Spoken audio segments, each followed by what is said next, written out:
पहले गांधी फिर पटेल अब चौधरी चरण सिंह की विरासत। महापुरुषों के जरिए जाति को साधती रही है बीजेपी। पश्चिमी यूपी की 27 लोकसभा सीटों पर नजर। अजीत सिंह के दौर में ही परिवार से खिसक गई थी विरासत। क्या चौधरी चरण सिंह की विरासत पर भी बीजेपी का होगा कब्जा? चलिए दोस्तों, इन सारी खबरों को बड़े विस्तार से जानते हैं और आप लोगों से विनम्र निवेदन है, चैनल को सब्सक्राइब करें, बेल आइकन जरूर दबाएं, क्योंकि मेरे आने वाली वीडियो का लिंक सबसे पहले आपको मिलेगा। चलिए आगे बढ़ते हैं। भारतीय जनता पार्टी पर राजनीतिक दलों की विरासत हड़पने के आरोप लगते रहे हैं। सरदार वल्लभ भाई पटेल और महात्मा गांधी जैसे नेता जिसे कांग्रेस अपनी धरोहर मानती थी, उसे बीजेपी ने छीन लिया। अब बीजेपी की नजर पूर्व प्रधानमंत्री चौधरी चरण सिंह पर गड़ी है। यूपी के मुख्यमंत्री आदित्यनाथ ने पूर्व प्रधानमंत्री की जयंती पर मुरादाबाद में उनकी 51 फुट ऊंची प्रतिमा का अनावरण किया। इससे पहले लखनऊ में कृषक उपहार योजना के तहत 51 किसानों को सीएम के ट्रैक्टर भी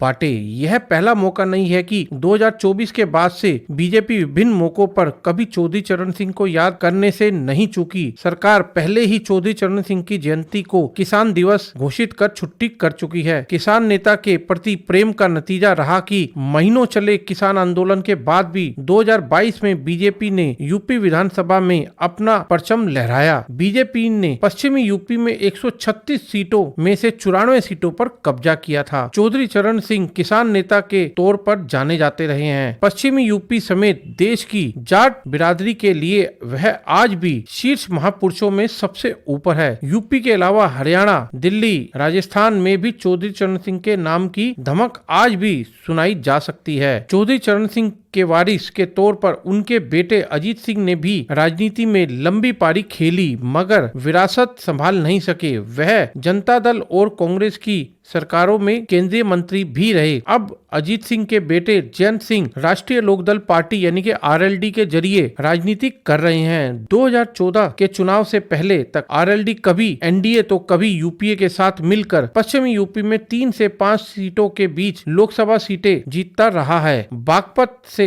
अजीत सिंह, मथुरा से जयंत चौधरी की हार ने पक्का कर दिया कि चौधरी साहब की विरासत उनके परिवार से जा चुकी है। 2012 तक विधानसभा चुनाव में आरएलडी को 8 से 10 सीटें मिलती रही, मगर योगी मोदी के दौर में जाट वोट बैंक बीजेपी के पाले में आ गया। जहां तक सरदार पटेल की बात है तो बीजेपी का नेतृत्व अभी गुजराती नेताओं के हाथ में है। गुजरात में पटेल जाति की आबादी ज्यादा है, इसीलिए सरदार पटेल बीजेपी की मजबूती भी रही है। रही चौधरी चरण सिंह की बात तो हमें देखना होगा कि बीजेपी के पास सभी जाति के बड़े नेता हैं जो राज्यों में पार्टी का नेतृत्व करते हैं। जाट समाज का बड़ा नेता उनके पास नहीं है। 1967 में जब यूपी में संविधान सरकार बनी थी, उसमें लोकदल समेत सारे दल साथ में थे और एंटी कांग्रेस की राजनीति का ताना बाना भी चौधरी चरण सिंह के इर्द गिर्द बुना गया था। फिलहाल बीजेपी जाटों को मैसेज दे रही है कि आप हमारे साथ बने रहेंगे तो आपका अस्तित्व बना रहेगा। उत्तर प्रदेश में लोकसभा की 80 सीटें हैं, जिनमें जाट बहुल्य वाली 27 पश्चिमी सीटों में आती है।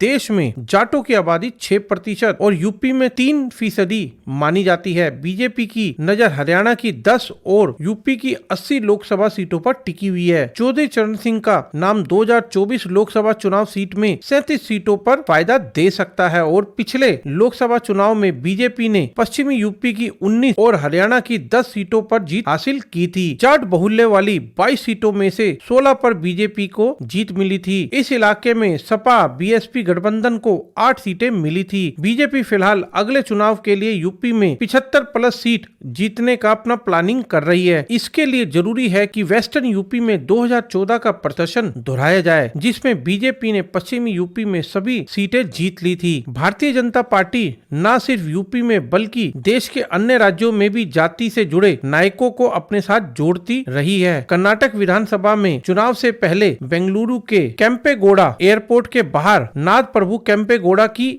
108 फीट ऊंची प्रतिमा का अनावरण किया था। केम्पेगौड़ा कर्नाटक के वो कलिंगा समुदाय से थे। इसके अलावा झारखंड की राजधानी रांची के हवाई अड्डे पर भी बिरसा मुंडा की प्रतिमा लगाई गई। असम के जोरहाट में लाचित बोरफुकन की इस मूर्ति लगाई गई। इससे पहले 2013 में नरेंद्र मोदी ने गुजरात में सरदार पटेल की सबसे ऊंची स्टैचू ऑफ यूनिटी का उद्घाटन भी किया था। बीजेपी अक्सर आरोप लगाती रही है कि नेहरू और गांधी परिवार के प्रति एक एक तरफा मोह के कारण इतिहास के पटेल के साथ अन्याय किया। कांग्रेस इसे बीजेपी की विरासत हड़पने की राजनीति मानती है।